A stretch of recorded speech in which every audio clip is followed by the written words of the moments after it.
Welcome to Hoops and Headspace, the podcast where mental health and sports intersect. I'm your host, Jada Rich. I'm your co-host, Tae. For sure. So today we have Coach John Redman. He's a head men's basketball coach at Northwest Mississippi Community College. And we're going to talk with him about what college coaches really look for physically, mentally, and emotionally in athletes. Yeah. So we just want you to start us off and share a bit of your coaching background, etc., and what brought you to Northwest. Yeah, so I started obviously. I want to play in college. I went to school, Spring Hill College. I wasn't a great player, and basically became the manager, and did that for a couple of years. And all of a sudden, I kind of fall into a job at Spring Hill. Was going to. I worked there for 3 years, and we actually got fired.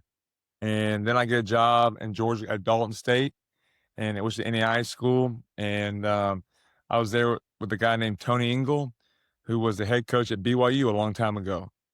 And we had a ton of success. We actually won a national championship in 2015 and went to the Elite Eight next year. I left there. I was 26 years old, and I thought I wanted to be a head coach. I thought I needed to be a head coach, just so fast. So I took a high school head coaching job back in Mobile, my hometown, and I realized quickly I didn't know what I didn't know. And I realized when you move 6 inches over, a lot changes for you. Not just, mentally, just a lot changes. You deal with a bunch of problems. I think when you're an assistant coach, you have problems you deal with, but when you're the head coach, you have all those problems you had as assistant coach and more. And so I got an opportunity to go work at the University of Mobile for one of my mentors, and I was there for 1 year. And then I got a call from Delta State 7 years ago, and I was there for 7 years. Had a great experience in Cleveland. Loved Delta State. And I actually got to work for two guys. I worked for a guy named Jim Boone, who has over 500 wins. He's a Hall of Famer. And then last, I worked for a guy named Mike Nienaber, who's like 8th all-time NCAA Division II wins. He's got over like 630 wins. So I was with him for 6 years.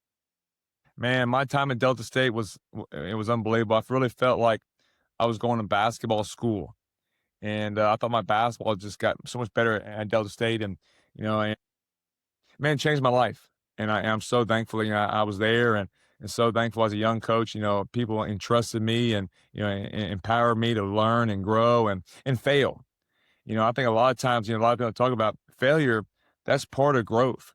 If you're not failing, you're not growing, and too many times, kids, they put their head down, they get upset. Well, I messed up. Messing up is part of it. If you're not messing up, you're probably not going hard enough. Or you're probably not, trying hard enough. And so I was very fortunate, to be around some guys that, really empowered me and really helped me and really allowed me to, to grow and, mature and become the person I am today and the coach I am today.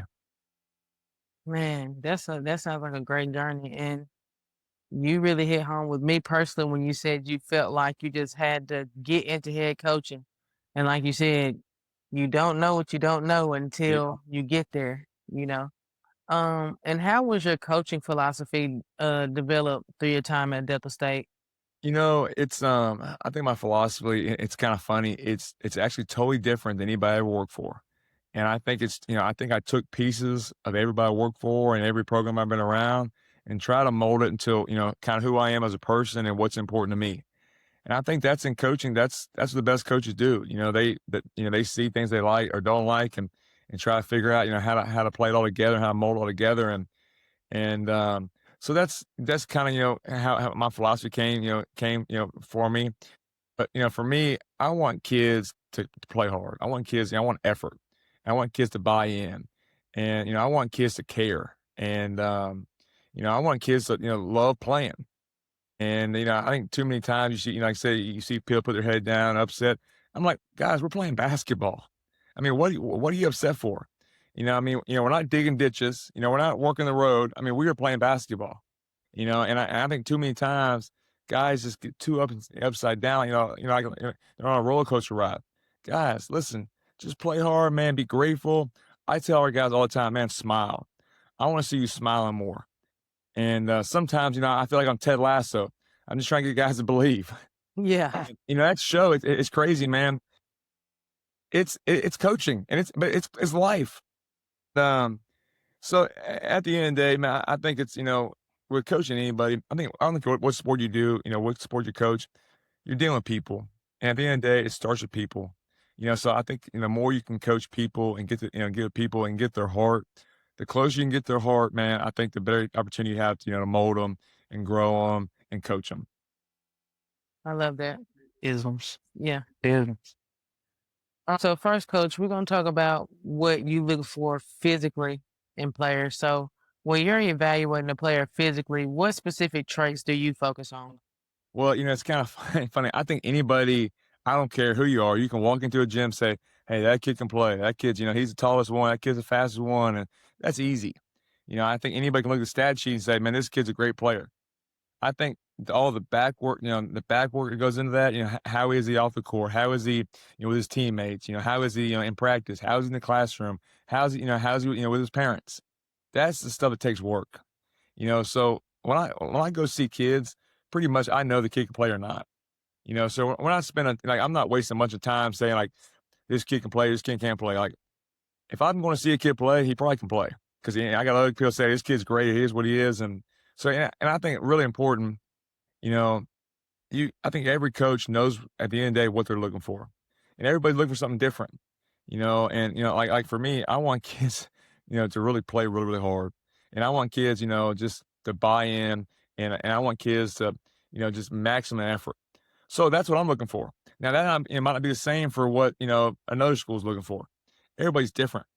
But like I said, so when I go to games, I pretty much know, hey, this kid can, he can play, but now does he fit what I'm looking for, off the court, in practice, in the classroom, in the locker room. And I think that doesn't get talked about enough.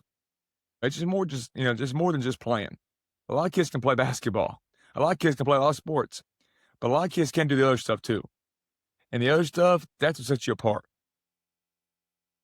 Yeah, because that was my next question. I wanted you to like emphasize why you feel like the effort is more beneficial to their growth potential compared to those physical tools.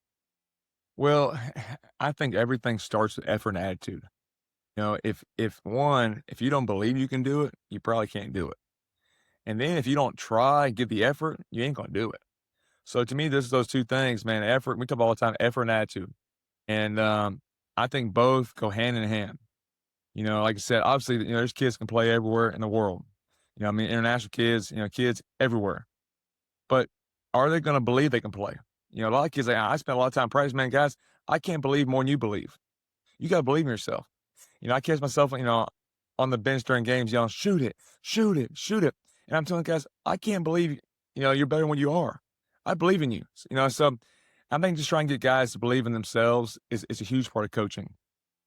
Yeah, and I like that you encourage that, because there are a lot of coaches that do the opposite, Um, and then moving forward, just as far as those mental qualities, what mental qualities do you look for in your players? I want guys that are really coachable. Like I said, I tell my kids all the time, I'm gonna coach you really hard in practice. But in games, I want to watch you play. In practice, that's my time to coach. That's my time to yell. It's my time to scream. It's my time to get upset. But in games, I want you to play. I want to manage you and watch you, but I want to watch you play. And so I want guys that one listen, one that that you can have a conversation with and communicate. So I think too many times you get on a kid and they get they start getting like what this or that. No, just listen. And then when you have someone say we can talk about it, but this is what I thought. Okay, what do you think? And, I think too many times, kids want to have discussion. No, it's not up for discussion. This is what we're going to do. And if you don't like that, then you probably need to go somewhere else. Or it ain't going to work out. So I think for us, I want guys that are really coachable. Mentally guys, I want guys that don't quit. And like I said, and that word belief, I want guys that believe in themselves and believe in the power of others. Because, I think if you believe in the power of others, man, great things can happen. One of the things, it's funny, one question that I talk about all the time. I want guys to serve each other. I think, a Mm. big word in our program is service. And I don't think that word don't get talked about enough in sports. Man, it's about serving others. And the more you can serve each other, the better everybody's going to be. I'm coaching junior college. Well, in junior college, everybody's trying to get, next level, next step, next step. But if you don't serve each other, nobody's going anywhere. That's so we all gotta serve each other. It's a service-based industry. It's a service-based sport. So I'm huge on that. I talk about serve each other all the time. Most definitely. Because just like you said, a lot of them are hungry for their opportunity and lose focus on that. No doubt. Yeah. But as far as your program, how do you cultivate mental toughness and consistency? Man, we practice really hard, and we kind of have a no. We just don't take no excuse. There's no excuses. This is what we're going to do. If you don't like it, sorry, but this is how we're going to do it. And that don't mean we're not up to change. At the end of the day, I'm just trying to do the best thing for our program, best thing for you as a player, best thing for our team. And so like we meet one on one with players all the time. I probably meet with every player every bi-weekly, our whole roster. I take notes. Hey, how can I help you? How can be a better player? How can I help you on the classroom? How can I help you in the whatever in your family?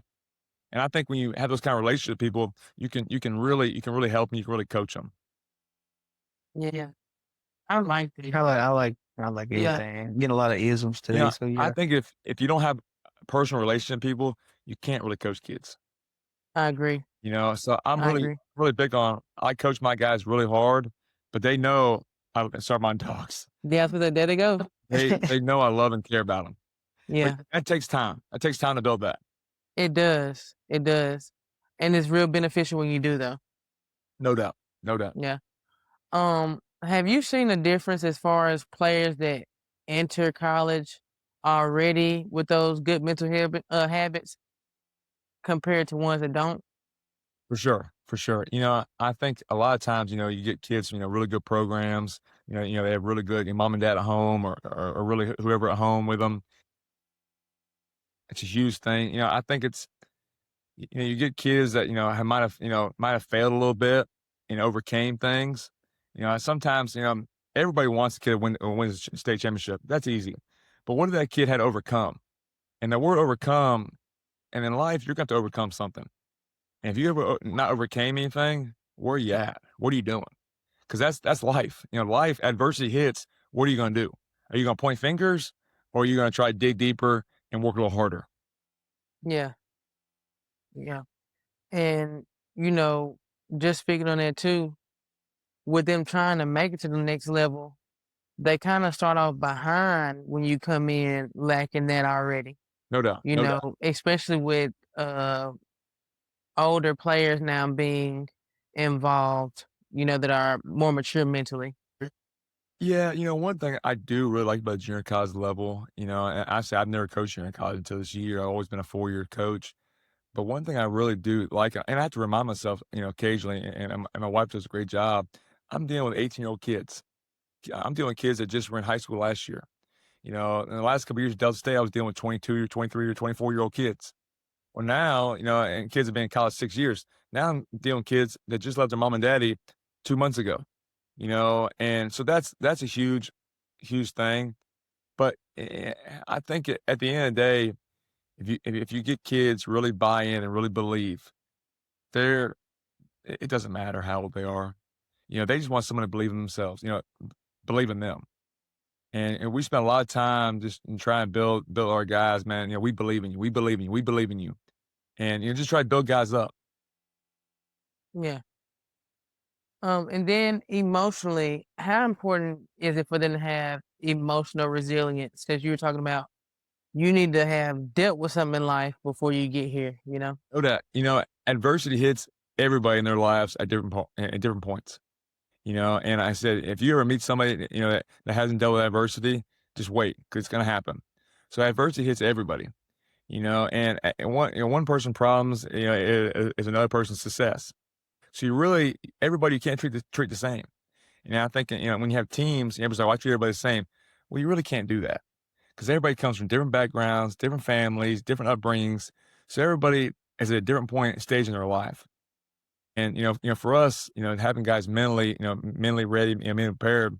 We try to test them early. Just obviously physically, test them early mentally, and then really see, what's sticking and how we can, help them grow as a person. Yeah. Okay. And then what are some examples of some emotional traits that help athletes succeed in college environments?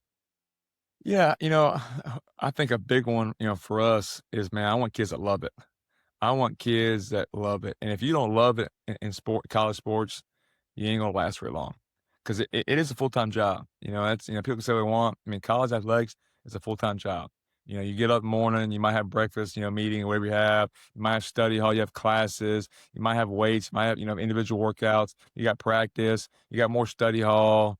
You have grade checks, you have bed checks. So I mean, you're at work, and so if you don't love it, if you're not fully invested, you ain't gonna like it. You ain't gonna make it. And I really believe I want guys that love it. And love is not all kissy kissy, huggy huggy. Love is, like, you're invested. You're bought in. And I think when you see a team that's really fully bought in, fully invested, man, you can just see it and you can feel it. And that's we're not there yet, but that's what we're trying to get. We're trying to get all of our guys, man, really bought in, really invested. Because once they're all invested together, and you get guys kind of tied in together, man, it's hard to break them bonds. Yeah. And then when it comes to like your recruiting process and tryouts, like as far as assessing their attitude, their teamwork, leadership quality, stuff like that, how do you go about that? And what are you kind of looking for? Yeah, um, recruiting, that's an everyday job. And I heard this a long time ago. If recruiting is like taking a shower. If you don't recruit every day, you stink. So recruiting, Mm. it's a 24 hours, 7 days a week job, and you're always working. And my phone's ringing and texting right now. I got 3 or 4 things, on recruiting stuff. And but recruiting, there's a lot of great players out there. But I really think a lot of coaches mess up and players mess up. They go places where they don't fit. I think that's one reason you see all these kids transferring. And, there's all these kids that want to play, but you have to get kids that fit you, fit what you want to do, fit your program, and vice versa. Kids need to go where they fit. Everybody ain't gonna fit me. Everybody don't fit how we play. That is not knock. That's the truth. A lot of kids can't. They won't fit into my coaching style. That is what it is. So I know that. So I know what I'm looking for. So I'm looking. I try to do a lot of work in the front end, make sure kids fit me, make sure kids fit our program. And then if they decide it fits them, that's, when you have a really good marriage. But I just think, I think so much time in recruiting, that word fit is not used enough, and I think in the front end, if kids go where they fit in really well, and it will change a lot. Yeah. Yeah. Yeah. Yeah. And then when it comes to you developing the whole player, how do you blend in the physical training with the mental training and the emotional development like all together within your program? Yeah, that's a great question. Like I said, I'm a huge meeting, a huge one-on-one guy. I have guys, I take guys to lunch, just me and him. And like I said, I believe you spend much time as you can off the court with your guys on top of the practice. So yeah, we have practice for 2 hours a day, whatever it is. But my day with my players is 24 hours a day. I text them, call them, just checking in on them. Hey, how's this going? How's this going? So I think the more you can do that, that's how you build trust. And I think when you get guys trust you, that's when you really get the heart. And once you get the heart, you can really help guys. You really mold guys. And one thing too, physically, and I think it kind of goes to all that stuff, mentally, emotionally, physically. I think when you spend time one on one, I heard you a long time ago. I can't remember, I heard it from a coach, but if you want to get to know a kid, go rebound for him. So I mean, I as a head coach still, I mean, I get in with guys and just rebound, pass to them all the time. Because guys, I mean, once they know you can get them better, they start listening a little more. And once they know how much you care about them, they start opening up a little more. And so that's for us. I think you can't change a kid. You can't mold a kid until they know that you're really about helping them. So we spend a lot of time making sure our guys know how much we care about them and how much we want to see them do well in the future. And what role does leadership and character play in team culture for you? Huge, it's everything. And anybody says it's not, they're lying to you. You know, that's character. You know, I've heard a lot of guys say, they recruit the ABCs, academics, basketball, character, whatever you want to say about recruiting. But I believe, you build culture with who you bring in your program. So to me, you recruit culture. You want culture, you recruit it. If you want a bunch of, guys that can really shoot it, you recruit that. So why wouldn't you do the same to their culture? If you want leaders, recruit leaders. If you want guys that, are about a team, recruit that. And that's the great thing about college. You can build your team kind of however you want. And I think what you see about in college athletics, everybody does it their own way. But I really believe, man, you want culture, you recruit culture, you bring culture in.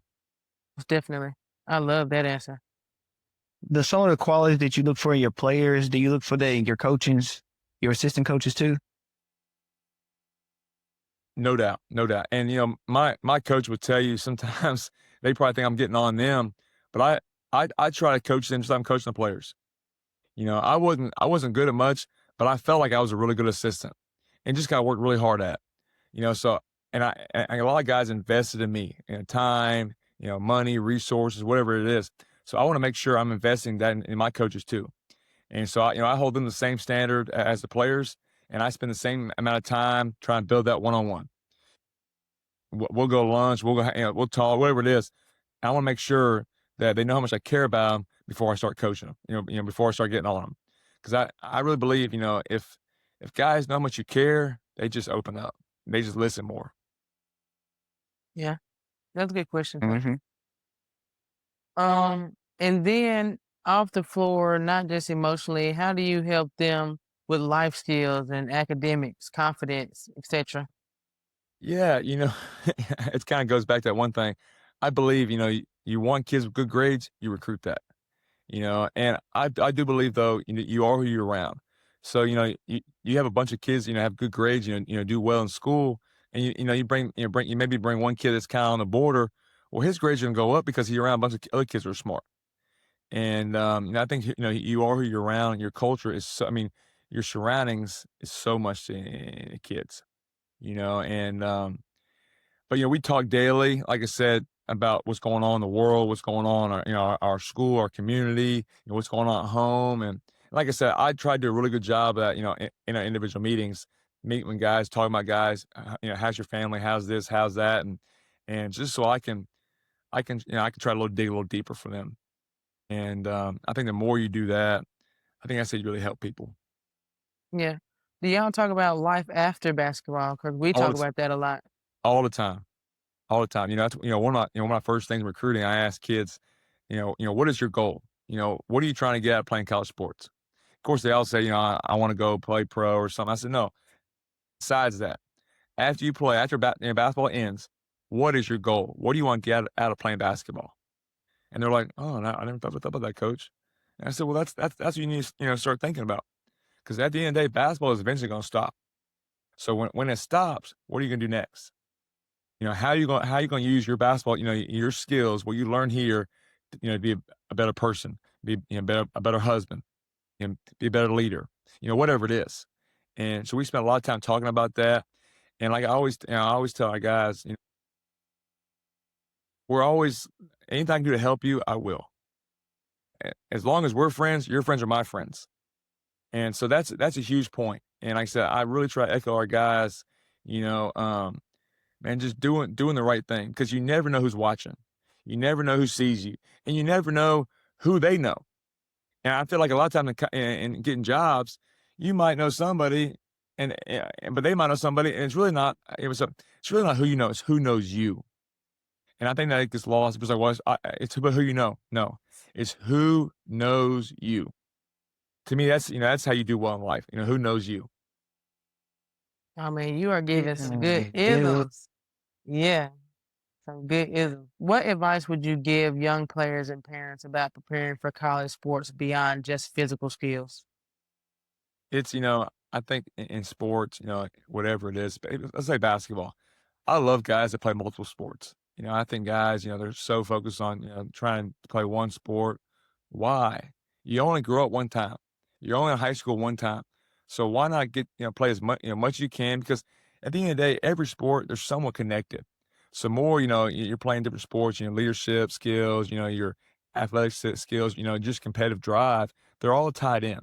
So I tell kids all the time, man, focus on one, having fun, focus on two, getting better, and focus on three, man, just competing. The harder you compete and whatever you do, it's going to help you down the road, whatever it is.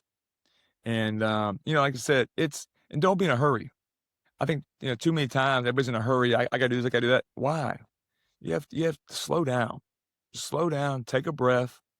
Hey, know where you are, know where your feet are, man, and enjoy it.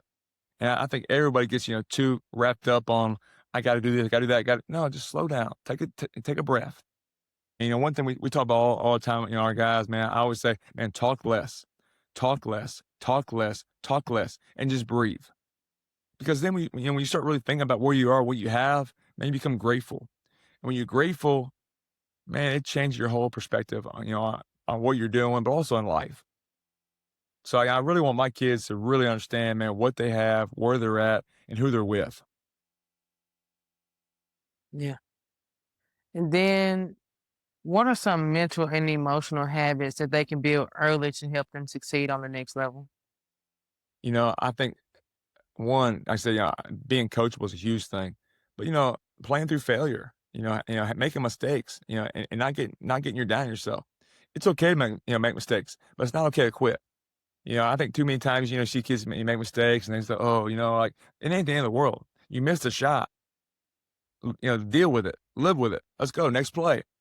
So we talk spend a lot of time talking about next play, next play, next play, next play. Because at the end of the day, I heard just a long time ago, you know, they say, what they asked Dominique Wilkins, was that your greatest game ever? And he said, no, my greatest game is my next game. So the more you can think about, hey, my next game, my next play, and I think the better off you're going to be. Because the past already passed. It's already over. It already happened. You can't change it. So why not focus on what you can do next better? So like I Yeah. said, that's, and we spend a lot of time on just that, man. Just, hey, let go, let go, let go, move on. And Tay asked me something the other day, so I thought I'd ask you, what does being coachable look like? Because a lot of people say be coachable, Yeah. but what does that look like to you? Man, coachable kids to me, kids that listen, kids that look you in the eye. Too many times, you're talking to somebody and they're kind of like not looking to you, or they immediately got a response. Hey, it's okay to have response, but listen, hear me first, and then let's talk about it. You know, and sometimes, it might be the point where no, hey, this is what I want. We're going to do this. But a lot of times, like if I say something and you like, I got you, coach. Hey, what about this? I'll say, you're right. That's a good idea. Let's do that. And I don't have all the answers, but here's the thing: nobody does. That's what makes sports great. There's a million ways to skin a cat, but at the end of the day, we're all trying to be on the same. We're all trying to row the same way. We're all on the same ship. So we're trying to get everybody on the same page. And how can we do it fastest? So I really don't care. Who has the answer right and who gets the credit. I just care about getting the job done. So we spend a lot of time talking about just being coachable. Man, just listen more, talk less. And that's kind of that's kind of one of our phrases, man. Listen more, talk less. Listen more, talk less.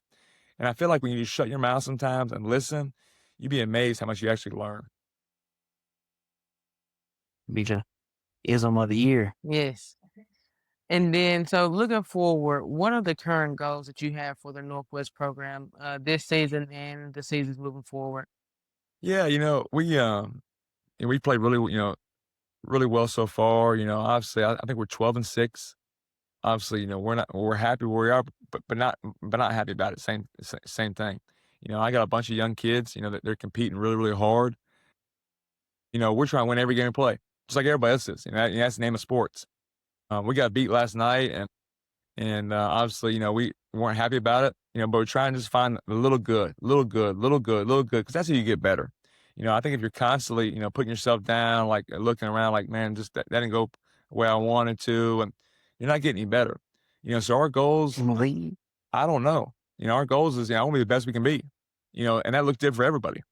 The best we can be might not be the same, as other schools in our league. We're trying to be the best we can be at Northwest right now. Definitely. And so as far as like those mental traits, those emotional traits, etc. How does that contribute to y'all reaching that goal? And like I said, I really believe it starts kind of like Ted Lasso. It starts with the word belief. If you don't believe you can do it, if you don't believe we can do it, you're never going to do it. And like I said, I think team sports, it starts at the top. I have to believe first. And once I believe, I have to make sure other guys believe.